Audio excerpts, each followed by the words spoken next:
بسم الله والصلاة والسلام على رسول الله وعلى آله وصحبه أجمعين ربي اشرح لي صدري ويسر لي أمري واحلل عقدة من لساني يفقهوا قولي. Marhaba, bienvenue à tous dans cette deuxième partie de notre partage autour d'une figure importante dans l'épisode de la sira du prophète sallallahu alayhi wa sallam, à savoir l'épisode de l'Hudaybiyah qui va donner naissance à la manifestation de Surat al-Fath. D'accord, une sourate très riche en expérience, très riche en sens. Et comme l'expliquait Hussein Norman Ali Khan, vraiment c'est une sourate avec sourate al-Hujurat qui vraiment montre en fait quel est l'honneur et la sacralité du prophète sallallahu alayhi wa sallam. D'accord?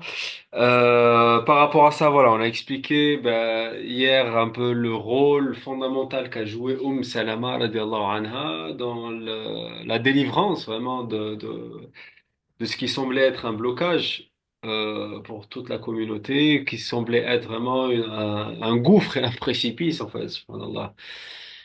C'est vrai que des fois dans la vie, on se retrouve vraiment dans des situations où tu as l'impression, tu te dis vraiment, Ayn al-Mafar, vraiment, où est l'issue? Où est l'issue? D'accord? Donc, on voit vraiment que dans la Syrah, vraiment, cet événement de l'Hudaybiyah est un moment de dépression, vraiment, de dépression dans tous les sens du terme, parce que Hudaybiyah, effectivement, aussi, c'est le lieu de descente, en fait, vraiment le lieu le plus bas, en fait, d'une pente.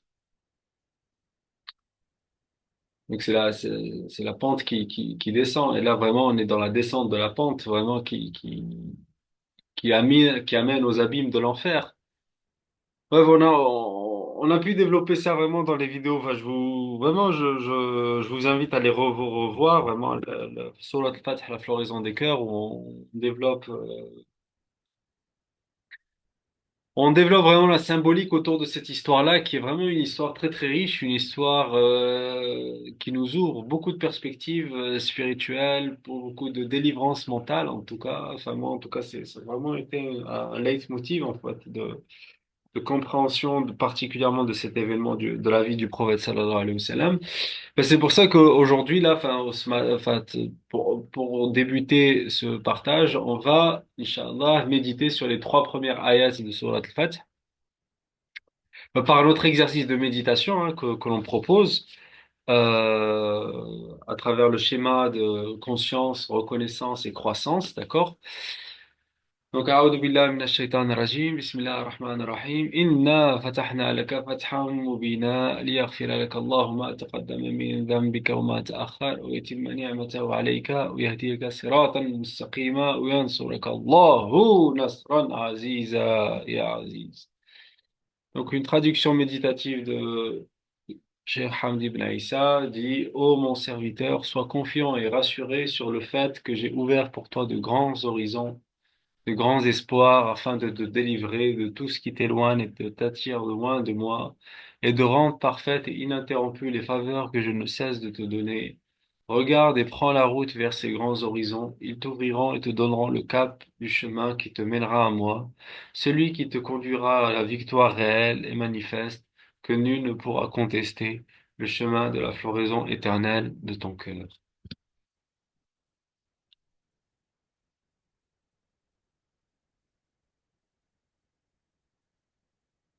Donc Dieu, dans son amour infini, nous transmet ses ayats. Dieu, dans son amour infini, nous transmet ses ayats. Dieu, dans son amour infini, nous transmet ses ayats. Et je comprends que l'espoir en lui est la seule possibilité, que l'espoir en lui est le seul refuge, que l'espoir en lui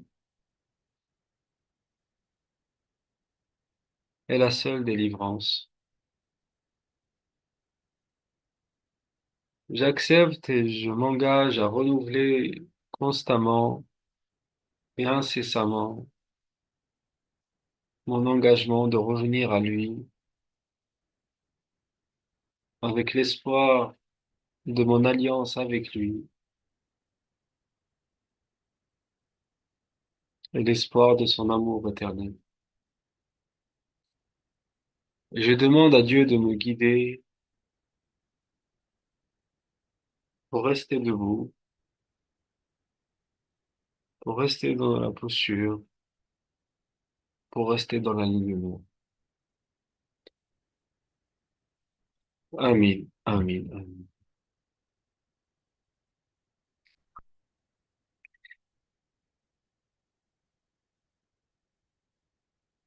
Alhamdulillah. Donc, on va finir, Inch'Allah, enfin, on va continuer plutôt l'histoire, du coup, du personnage de Salama. Et je voulais juste aussi revenir par rapport à une autre analogie, en fait, par rapport à Salama. Vous savez, hier, on a dit que vraiment, c'est l'histoire de séparation après séparation, vraiment, de déchirement après déchirement.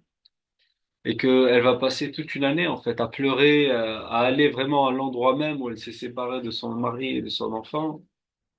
Et elle va pleurer tous les jours pendant une année, vraiment dans cet endroit. Ensuite, elle va aller à la Kaaba et puis vraiment re-raconter l'histoire de son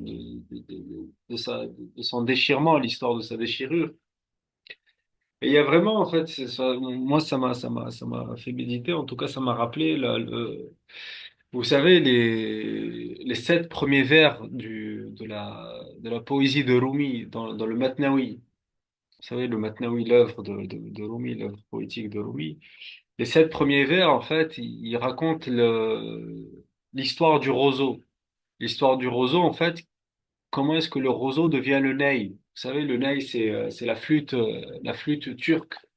Vous avez la flûte turque qui a vraiment un son très nostalgique, très triste, en fait. Vraiment, c'est un son qui pénètre le cœur, vraiment avec une nostalgie, une tristesse très profonde. Et en fait, Rumi, il raconte, en fait, voilà, de manière poétique, que la tristesse du Ney, en fait, la tristesse du Ney, c'est parce que ce Ney-là, il a été séparé de son roseau. D'accord? Le Ney, il a été coupé de son roseau. C'est pour ça qu'il est triste. C'est pour ça que le son de la flûte est si triste et si nostalgique. Il y a aussi le professeur Slimar Rizqi aussi qui fait aussi une analogie supplémentaire, qui dit, en fait, que le Ney, justement, pour donner ce son, en fait, pour donner ce son qui éveille les cœurs, l'artisan le brûle, en fait, vraiment brûle pour qu'il y ait les nœuds à l'intérieur du roseau, du coup, qui va devenir le ney, pour que les nœuds, en fait, se libèrent, que les nœuds se délivrent, d'accord? Donc, il y a aussi ce fatha-là, en fait, qui se passe pour vraiment libérer la voix intérieure, vraiment la voix avec X intérieure, cette voix de nostalgie, en fait. Et donc, on finissait hier par Salama radiallahu anha, bah, qui finit par être une des Ummahat al-Mu'minin, d'accord? Et notamment, on avait parlé de sa fille Zainab qui aura un rôle important, en fait, plus tard en tant qu'enseignante. Euh, et le prophète sallallahu alayhi wa sallam, voilà, dans une histoire où, euh, où en fait, vous savez, il y a le concept de Ahl-Kisa. Ahl-Kisa qui n'est pas juste un concept chiite, en fait, qui est le prophète sallallahu alayhi wa sallam qui va prendre sous son manteau Ali, et puis Fatima, et puis le Hassan ou le Hussein, alayhim salamullah jami'an. Et donc, sous son kissa, sous son manteau, il va bah, réciter la ayah de Surat Hud, Rahmatullahi wa barakatuhu alaykum ahl al-bayt. D'accord? Donc, dans la ayah, on parle de Al Ibrahim, mais le prophète sallallahu alayhi wa sallam va l'appliquer à Al Muhammad. Mais qu'est-ce que ça veut dire, le Al? Le Al, c'est vraiment, bon, on va pas faire toute la racine, mais ça veut dire l'intériorité, d'accord? C'est les gens de l'intériorité prophétique, d'accord? C'est les gens de l'intérieur prophétique, d'accord? C'est ça le Al.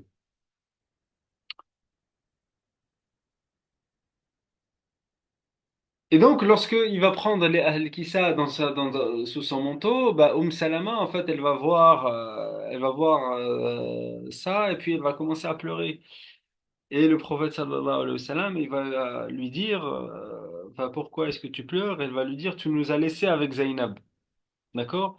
Et il va les inclure. Il va les inclure et il va lui dire Anti wa ibnatuki min Ahl al-Bayt. Donc toi et ta fille, vous faites partie de Ahl al-Bayt. Donc là, on voit en fait que Ahl al-Bayt, effectivement, au-delà d'une simple institution familiale, c'est c'est une volonté de rentrer dans l'intérieur prophétique, d'accord? C'est une volonté d'intériorisation de qui est le prophète sallallahu alayhi wa sallam, d'accord?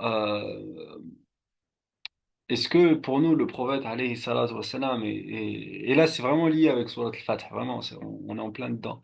Est-ce que le prophète sallallahu alayhi wa sallam, il est là juste en tant que voilà, quelqu'un bah, qui vient nous montrer des choses et puis nous dire des choses et puis nous on doit juste appliquer, ou est-ce qu'il est là vraiment pour qu'on crée vraiment une relation intime avec lui, une relation d'intimité très profonde avec lui, d'accord? Et malheureusement, nous, enfin,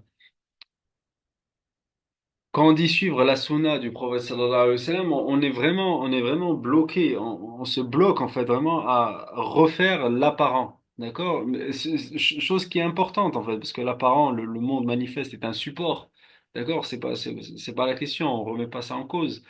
Mais quelle intention doit être travaillée derrière? Est-ce qu'il est juste venu pour qu'on fasse du mimétisme en fait? Est-ce qu'il est juste venu pour qu'on... Non, ce mimétisme-là qui est important en soi, d'accord, qui est important dans un processus d'apprentissage, mais à quoi il doit mener en fait? D'accord? À quoi il doit mener? Et c'est vraiment là en fait, comprendre que ce que c'est l'institution de Ahl el-Bayt. D'accord? D'ailleurs, enfin, si vous regardez pareil, hein, si vous regardez la structure de Ali Imran dans le Coran, on est vraiment là aussi, vraiment le message, il est clair. Structurellement parlant, le message, il est clair. C'est que l'alignement au prophète sallallahu alayhi wa sallam fait de toi quelqu'un qui va faire partie de Al-Muhammad. D'accord? Et c'est vraiment cette voie de l'archer, en fait, vraiment s'aligner au prophète alayhi salatu wassalam dans toutes les postures du corps, dans toutes les dimensions de l'être. D'accord? Et qui passe, du coup, les dimensions de l'être qui passent par le corps. Mais qui ne doit pas s'arrêter au corps, sinon c'est du mimétisme idolâtre. Bah, en parlant d'ouvrir les cœurs, voilà, le fait que Salama, radiallahu anha, vous vous rappelez, on a dit hier aussi qu'elle était la cousine de Khalid bin Walid, et puis son mariage, en fait, avec le prophète sallallahu alayhi wa sallam, va ouvrir le cœur de Khalid bin Walid, notamment. D'accord? Parce que voilà, le prophète alayhi salatu wa sallam, voilà, ça reste une femme d'un certain âge, d'accord, avec quatre enfants, etc. Donc, avec une prise en charge particulière. Donc, Khalid ibn Walid, voilà, qui va être, voilà, quelqu'un, même avant l'islam, avec certaines valeurs et une certaine noblesse de caractère, bah, va être touché par cet événement-là.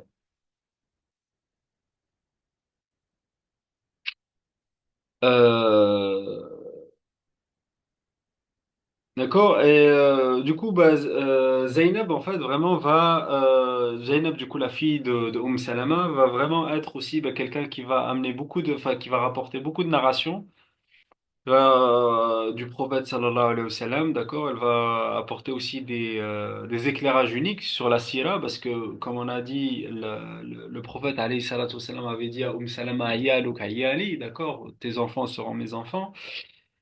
Et du coup, vraiment, le prophète alayhi salatu wassalam, va traiter Zainab comme sa propre fille. Il va vraiment jouer avec elle. On a des narrations où, par exemple, l'eau de son wudu, d'accord? L'eau du wudu du prophète sallallahu alayhi wa sallam. Des fois, il va lui jeter des gouttes d'eau sur son visage pour jouer avec elle. Voilà, Et d'ailleurs, il est dit, en fait, du fait qu'il jetait ces gouttes d'eau sur son visage pour jouer avec elle, bah, son visage n'a jamais vieilli. Le visage de Zainab de toute sa vie n'a jamais vieilli. D'accord? Donc elle va aussi rapporter des témoignages, des éclairages uniques sur la vie du prophète sallallahu alayhi wa sallam, du fait de cette proximité-là. Et, et aussi, le prophète alayhi salatu wa sallam, quand il rentrait, en fait, il disait, elle est où notre Zainab? D'accord? Il disait à Salama, elle est où notre Zainab? Vraiment, du coup, on a vraiment ce lien de proximité avec Zainab qui se crée. Avec, la plus jeune des filles de Salama, radiyallahu anha. Donc par rapport à Salama, radiyallahu anha elle-même, bah, ça va être vraiment quelqu'un qui va être nommé aussi al-Masakin, d'accord, la mère des Masakin, la mère des pauvres, d'accord. Elle va avoir une place spéciale parmi les épouses parce que ça va être la plus âgée parmi elles. Et elle va être aussi la première des épouses que le prophète sallallahu alayhi wa sallam va visiter après un voyage. Mais aussi, elle va l'accompagner pendant plusieurs voyages, en fait, où effectivement, son expérience, vraiment son expérience enfin, comme on l'a expliqué hier, et son équilibre émotionnel va beaucoup aider le prophète sallallahu alayhi wa sallam, notamment dans des situations très difficiles à Banu Mustaliq, d'accord? Enfin, qui est un événement, bah, le Banu Mustaliq qui va donner en fait l'épisode de Surat al-Munafiqun, d'accord? Et aussi Khaybar, d'accord? L'événement de Khaybar. Pourquoi? Parce que du fait vraiment de sa patience, du fait de son émotionnel qui ne voilà qui connaît vraiment une certaine stabilité bah, permet vraiment de toujours garder le cap quelque part même quand les événements nous dépassent, ce qui sera le cas dans Hudaybiyah. Mais malgré ça, elle va toujours garder en fait vraiment parce que comme on a dit hier, comme c'était la princesse de son clan, des Banu Makhzoum, elle va toujours garder une certaine élégance. Elle va vraiment être aussi une femme très intelligente, une femme très éloquente, d'accord, un langage arabe très éloquent, une présence vraiment d'un sage, vraiment d'un vrai sage, quelqu'un d'expérimenté. Et elle va être la deuxième des épouses qui rapportera le plus de hadiths. D'accord? Donc la première, ça va être Aïcha, radiallahu anha, et la deuxième, bah, ça va être Salama. Du coup, Salama, voilà, comme on disait, vraiment, elle va vraiment avoir une maîtrise de la langue arabe et particulièrement bah, pour ramener des solutions avec les mots choisis les plus parfaits. D'accord? Avec une balara, vraiment une éloquence très délicate. Euh, Et du coup, elle posait aussi, entre guillemets, des questions un peu, enfin, entre guillemets, bah, qu'on peut appeler difficiles, mais bon, tout est relatif. Mais effectivement, c'est des questionnements, c'est par le questionnement que se fait l'apprentissage. Notamment, c'est elle qui va poser la question au prophète sallallahu alayhi wa sallam. Donc, en plus d'être sa conseillère, elle va vraiment être une élève qui développe vraiment son rationnel quelque part, elle va dire notamment pourquoi est-ce que dans le Coran les femmes ne sont pas citées en fait. Par exemple, sachant que voilà, normalement, lorsqu'on dit par exemple al-mu'minun, c'est les hommes et les femmes qui sont inclus, d'accord? Euh, et du coup, bah après après ce questionnement, bah, va être révélée la ayah dans Surat Al-Ahzab, la ayah 35, qui va être Innal muslimina wal muslimat wal mu'minina wal mu'minat wal qanitina wal qanitat wal sadiqina wal sadiqat wal khashi'ina wal khashi'at wal sabirina. Non, pardon, avant. Wal sabirina wal sabirat wal khashi'ina wal khashi'at wal mutasaddiqina wal mutasaddiqat. Hein, wal sa'imina wal sa'imat. والحافظين لفروجهم والحافظات والذاكرين الله كثيرا والذاكرات, vraiment toute cette ayah-là de Surat Al-Ahzab qui va vraiment bah, donner qui va donner entre guillemets à la femme pas sa qualité de cheminant spirituel, parce que comme on l'a dit, c'est intégré lorsqu'on dit le mot minoun, mais vraiment va lui donner en fait une posture d'accueil spirituel particulière. D'accord? C'est-à-dire que l'aspect féminin, en fait, il va avoir un particularisme vraiment dans sa relation au divin, en fait. D'accord? Du coup, là, vraiment, on a le côté masculin qui est le côté exécutant, alors que le côté féminin est vraiment le côté réception. Et là, si vous regardez vraiment ces ayats-là qui vont, entre guillemets, différencier du coup le mu'minin ou le mu'minat, c'est vraiment dans des sourates clés, en fait, vraiment des sourates où il est question vraiment que le foyer, il est vraiment le siège de la civilisation, que le foyer est vraiment la base et la source de toute la défense, en fait, vraiment de la culture prophétique. D'accord? Et donc, effectivement, on ne peut avoir vraiment des hommes, en fait, si on n'a pas réellement des femmes. Et de manière générale, enfin, même dans notre propre intérieur. D'accord? On ne peut réellement être un homme que si réellement on a respecté le côté féminin en nous, en fait. Et je parle pas biologiquement, mais je parle vraiment du côté réceptacle intérieur. D'accord? Euh, sinon bah, c'est de l'agitation en fait. Sinon, vraiment, on est dans l'agitation, on est dans la confrontation, on est vraiment dans le paradigme satanique euh, dans toute sa splendeur.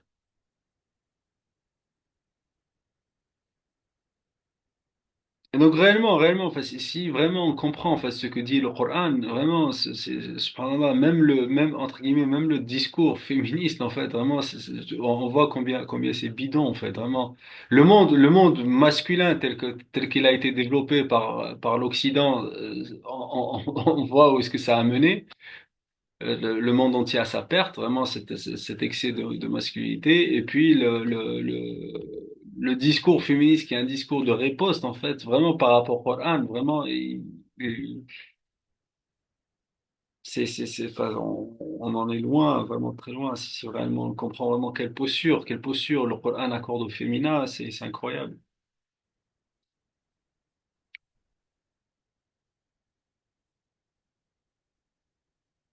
Et donc, elle a aussi une autre question bah, par rapport à ça. Elle a posé la question, c'est elle qui pose la question par rapport au djihad, en fait. Elle dit, pourquoi est-ce que les femmes ne font pas le djihad? D'accord?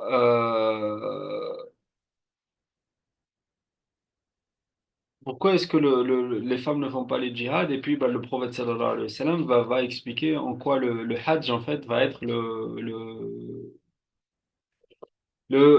djihad des femmes. Donc le djihad, effectivement, c'est vraiment le fait d'être dans l'effort, en fait, vraiment d'être dans l'effort pour faire sortir le meilleur de soi.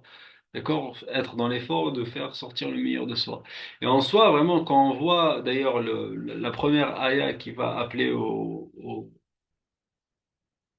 djihad, entre guillemets, djihad akbar, c'est pas le rationnel du Coran, qui est une sourate mécoise, d'accord? وَجَاهِدُوا بِهِ جِهَادًا كَبِيرًا. D'accord? Dans sourate Furqan, qui est une sourate mécoise. Donc, effectivement, on voit que c'est pas un effort de lutte armée, en fait, avant tout. C'est vraiment un effort, vraiment Bon, l'enseignant qui m'a dit ça, il disait que c'est un effort de rationalité, mais réellement, si on regarde le contexte de la Haya, en fait, bon, là, on lit toujours quelque part par notre sensibilité, mais pour moi, vraiment, c'est le vrai djihad akbar à laquelle Surat Al-Furqan, du coup, invite. C'est vraiment le travail de la terre, vraiment. Vraiment, quand on voit parce que le Coran, il va être vraiment cité juste auparavant comme justement cette eau bénie qui descend du ciel après que les vents en fait viennent les vents en tant que bouche. D'accord, bouche, c'est comme la bouchra, enfin c'est la même racine que le bouchra, ce qu'on appelle la bonne nouvelle. D'accord, ces vents en tant que bouche vont venir pour ramener cette pluie qui descend du ciel et puis qui va redonner vie à la terre et aux vivants, enfin aux êtres vivants, enfin aux êtres vivants entre guillemets, les êtres animés plutôt, pas êtres vivants. Et donc c'est ça pour moi le djihad akbar. Wallahu a'lam en tout cas. Moi, d'après vraiment le contexte de la aya, c'est ça. Donc c'est au-delà du simple effort rationnel. Ala ayn. On reviendra peut-être une fois mais on avait fait, je crois, je sais pas si vous vous rappelez, quand on avait fait l'épisode quand on avait fait le partage autour de Pierre Rabhi. Vous vous rappelez, on avait pris justement sur la Furqan, sur le passage des Ibadur Rahman.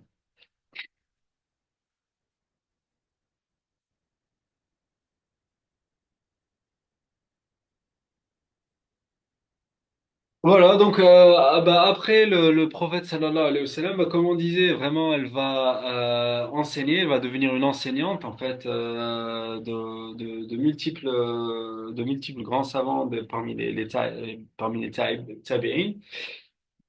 Et sa fille elle-même, en fait, voilà, Zainab, elle-même va être une grande savante parmi les tabi'in, d'accord? D'ailleurs, un des élèves de Salama, ça va être Ibn Abbas, d'accord? Et Ibn Abbas, il est connu effectivement pour vraiment avoir, pareil en fait, vraiment dans cette quête de rationnel, ouais, être connu pour avoir des questions difficiles également, d'accord? Elle va être la dernière des al-Mu'minin à quitter ce monde. Et donc, subhanallah, et là aussi, on voit quelle sagesse, en tout cas, enfin moi, c'est moi qui le dis comme ça, c'est qu'elle va rester jusqu'à l'épisode de Yazid. L'épisode de Yazid, et à mon avis, en fait, voilà, la sagesse divine derrière ça, c'est qu'effectivement, dans cette période trouble, en fait, vraiment de l'émergence de cette dynastie omeyyade, vraiment une période sanguinaire, une période trouble, euh, je pense, wallah, alam, bah, on n'a pas forcément, enfin, j'ai pas trouvé forcément les narrations, ces prises de position, en tout cas. Peut-être que qu'on peut les trouver, mais en tout cas, enfin moi j'ai pas trouvé. Peut-être que, enfin moi ce que je me dis, c'est que elle va vraiment être, enfin comme elle a été la conseillère du prophète sallallahu alayhi wa sallam, elle va également être une conseillère de Omar radiallahu anhu, d'accord? Donc il va souvent, très souvent lui poser des questions par rapport à ses décisions, etc. Mais aussi, du coup, dans ce contexte-là conflictuel de l'émergence des Omeyyades, je pense, voilà, elle va vraiment être une conseillère pour beaucoup de gens parmi les gens qui seront face à une incompréhension de ce qui se passe. D'accord? Particulièrement, voilà, les tabi'in qui n'ont pas connu, en fait, qui n'ont pas connu cette période du prophète sallallahu alayhi wa sallam. Et il faut comprendre, voilà, qu'il y a une nouvelle génération de tabi'in qui vont en tant que jeune adulte, en fait, ne vont connaître que cette période-là, en fait. Ne vont connaître que cette période de fitna. Du coup aussi, vous vous rappelez, on avait dit qu'elle était la sœur aînée enfin, qu'elle était la sœur de lait, pardon, du compagnon Ammar ibn Yasir, d'accord? On a parlé de lui un peu hier, brièvement, la famille de Yasir, la Yasir, d'accord? Donc, le fils Ammar,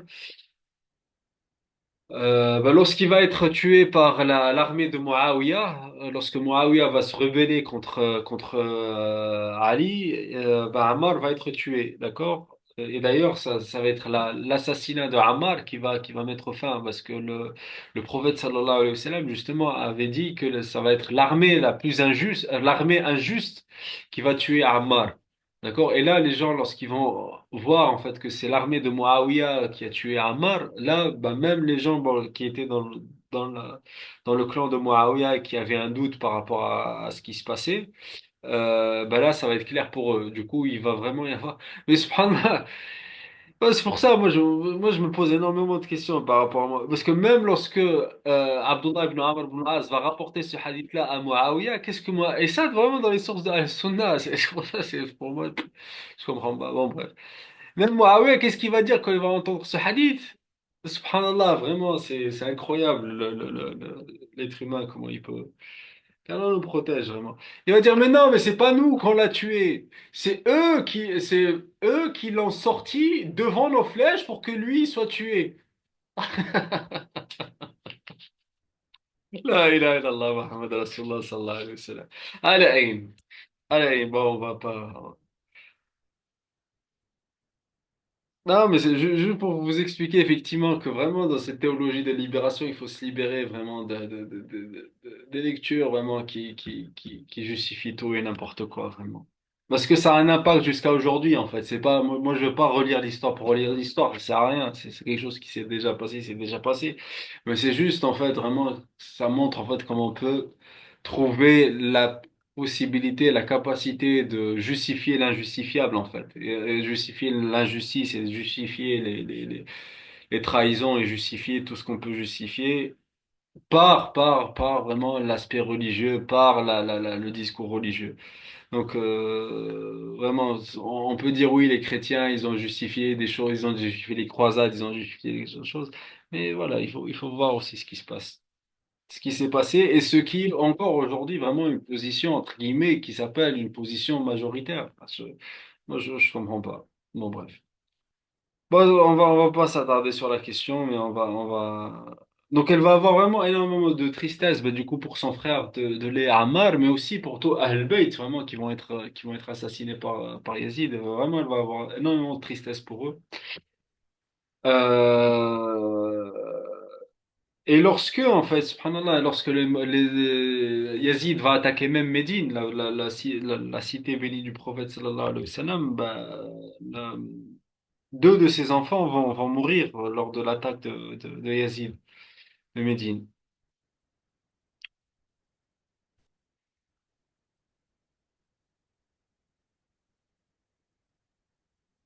Bon, par rapport à son héritage, voilà, pour revenir un peu sur des choses positives, déjà, elle a gardé des cheveux du prophète sallallahu alayhi wa sallam qui ont été transmis en fait de mère en fille. Du coup, elle les a transmis à sa fille, Zainab. Et du coup, ce qui est intéressant avec Zainab, en fait, c'est qu'effectivement, le prophète sallallahu alayhi wa sallam était à considérer qu'ils faisaient partie des Ahl al-Bayt. Mais ce qu'il faut savoir, c'est que Zainab a perdu son père, Abu Salama, très tôt, d'accord? Donc elle ne l'a jamais vu, d'accord? Elle ne l'a jamais vu. Et du coup, la seule figure paternelle, entre guillemets, la seule figure paternelle pour Zainab, radiallahu anha, était la figure illuminée du prophète, sallallahu alayhi wa sallam. Et donc voilà, elle va raconter ses souvenirs, enfin vraiment, lorsqu'il courait avec elle pour jouer, lorsque voilà, il lui mettait de l'eau d'eau pour sur son visage, lorsque il rentrait à la maison et il disait où est notre Zainab? Vraiment, vraiment l'exemple du beau-père qui aime beaucoup sa belle-fille. D'accord, vraiment, cette mémoire et cette nostalgie qu'elle va avoir du prophète sallallahu alayhi wa sallam, non seulement en tant que prophète, mais aussi en tant que, comme on disait, une figure maternelle. Et donc, elle va être vraiment, Zainab, une grande savante. Elle va être même elle va même être l'enseignante. Bon, pour ceux qui connaissent un peu les tabi'in, bah, quelqu'un comme Urwa ibn Zubayr, d'accord, et voilà, il est qui il est, Urwa ibn Zubayr, même quelqu'un parmi Ahl-Bayt, qui est Zayn al-Abidin, l'imam Sachad, qaddasallahu sirra, rahimahullah, alayhi salamullah, et aussi bah, quelqu'un comme Salama ibn Abdurrahman, d'accord, et comme on disait, voilà, son visage va rester illuminé et tout jeune durant toute sa vie. L'autre héritage de Salama, en fait, c'est quelqu'un comme Hassan al-Basri, d'accord? Parce que une des servantes de Salama va donner naissance du coup à Hassan al-Basri et puis des fois en fait elle va la libérer mais le fait même qu'elle la libère en fait la mère de Hassan al-Basri va vouloir rester avec elle. D'accord? Bah, comme le père d'ailleurs, comme le père de Hassan al-Basri va vouloir rester avec Zayd ibn Thabit même après avoir, même lorsque Zayd va le libérer. D'accord? Donc voilà, là juste une petite parenthèse, voilà, ceux qui appellent cette institution de Mulk Yamin l'esclavage, voilà, c'est du grand n'importe quoi. D'accord? Donc c'est des Mawali, d'accord? C'est l'institution des Mawali. Et donc Hassan al-Basri va naître vraiment de ce mariage-là entre le Maoula de Zayd ibn Thabit et la Maoula de Salama radiallahu anha. Et voilà, on a une vidéo d'ailleurs qui parle de ça, de Moulk Yamin, modèle d'insertion sociale, d'accord? Modèle d'insertion sociale parce qu'effectivement les parents de Hassan al-Basri étaient tous les deux d'origine perse. Donc Hassan al-Basri va naître dans la maison de Salama et puis bah, sa mère, comme on disait, va vouloir rester avec Salama et puis des fois bah, lorsque sa mère n'était pas là et puis le bébé Hassan va pleurer, bah, ça va être Salama, subhanallah, par un miracle divin, qui va l'allaiter, en fait. D'accord? Qui va l'allaiter, va lui donner de son lait. Et on dit, voilà, on dit que toute la sagesse, du coup, que Hassan al-Basri va avoir et va recevoir, ben, provient de la baraka de ce lait qu'il a bu de Salama, radiallahu anha.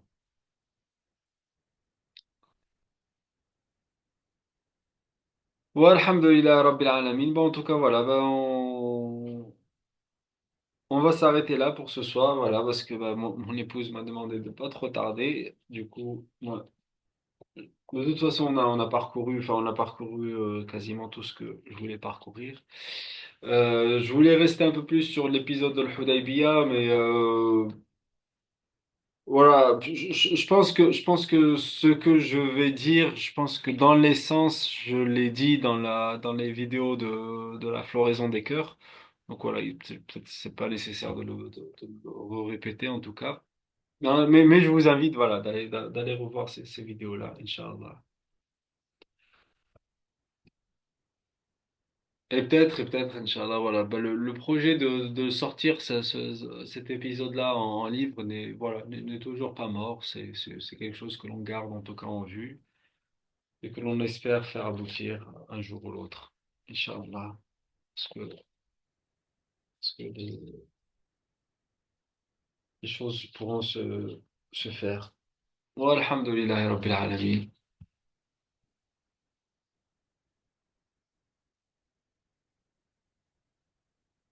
Donc, wa alaykoum salam, Mustafa. Bon, il est parti. Est-ce qu'il y a des questions? Est-ce qu'il y a des choses qui veulent être partagées, enfin surtout peut-être.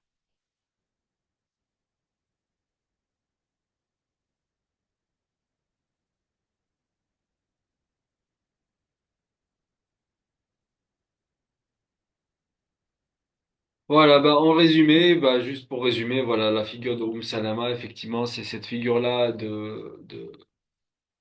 vraiment de déchirement, en fait, de déchirement familial, événement après événement, bah, qui vraiment va faire acquérir de l'expérience et du coup, bah, par cette expérience, bah, se développe vraiment un équilibre émotionnel et puis une sagesse. Et puis, de cette sagesse-là, bah, on arrive à vaguer les hauts et les bas du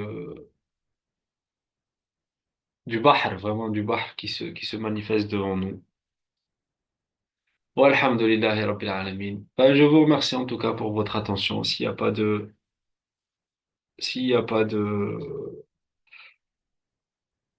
retour, Inch'Allah, je vous souhaite à tous une très bonne soirée et puis je vous dis à bientôt. Wassalamu alaikum wa rahmatullah.